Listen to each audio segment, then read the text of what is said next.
wonder now why you would want to go on. You have everything, you're rich, you're successful, you're famous. Oh, here we go again. I have nothing else to do. No. I could become a gardener, actually. Talking about it as we're sitting in the garden, I suppose I could become a Japanese landscape gardener.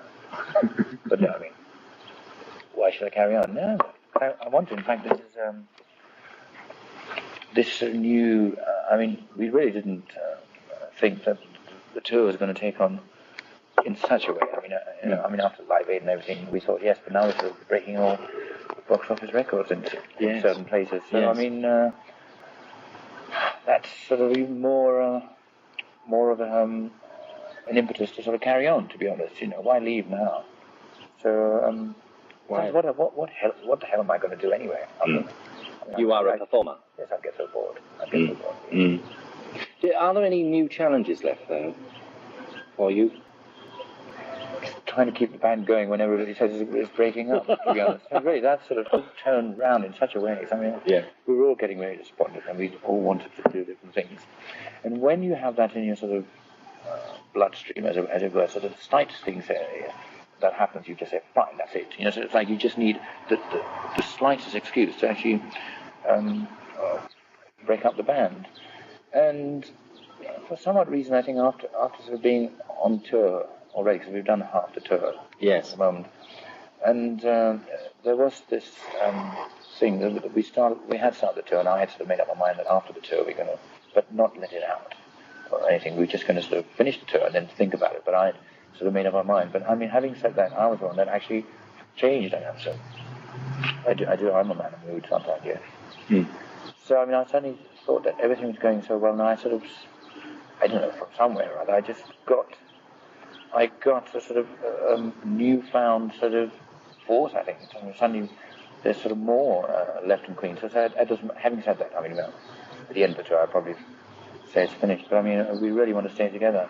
Where it really gets pretty hectic in those areas is when we actually do an album. Because I mean, we do get on each other's nerves, and we actually really, it's a pretty solid workout on that. And then you actually start thinking, is it really worth it after all these years? Because I think the way I think about these things, I think so do the rest of them, is that after all these years, you don't want it to be such a fight to get anything done. Because I mean, you've already done that thing, and I think most of it should be fun. Like recording should be fun now, because I mean, we know each other on that. But it's not, it's even worse. So I think then you have to sit back and think, is it really worth it? Why don't we just go our separate ways and sort of enjoy it? But I think we're the four people that in the end sort of we need that kind of thing, even though we don't like it.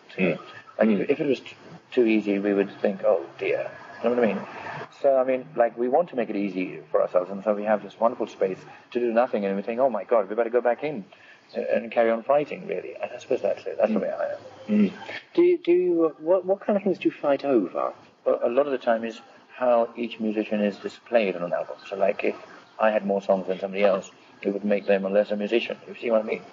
That's how near the mark it is.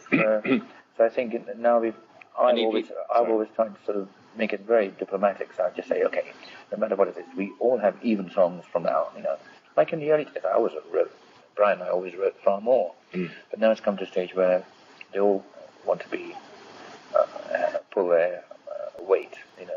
And have an equal share occasion. I think at this point in time, I think that's the only way for Queen to survive. Yeah, because that destroyed the Beatles in the end, didn't it? When George Harrison and Ringo were complaining they had no tracks on the album. You see, I mean, I don't mind that, but at the time, it's sometimes so great on our nerves is that we can't sort of just live as a quartet all the time. So it's like you feel like every time you sort of make a move, you're like a sort of four-headed gorgon or something. You know what I mean?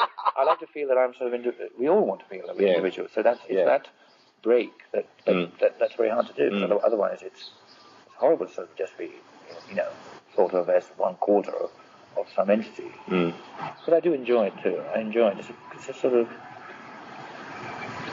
it is a kind of a hobby in a funny way. It's something that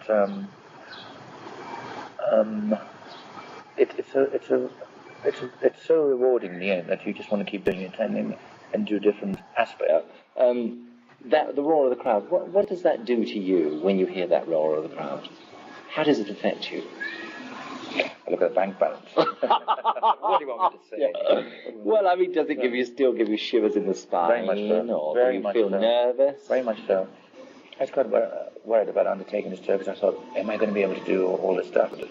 And my sort of voice is sort of like it takes a lot of beating, and I just have to make sure that I can't sing as extensively as I used to. So I have to, and there's no excuse you can give.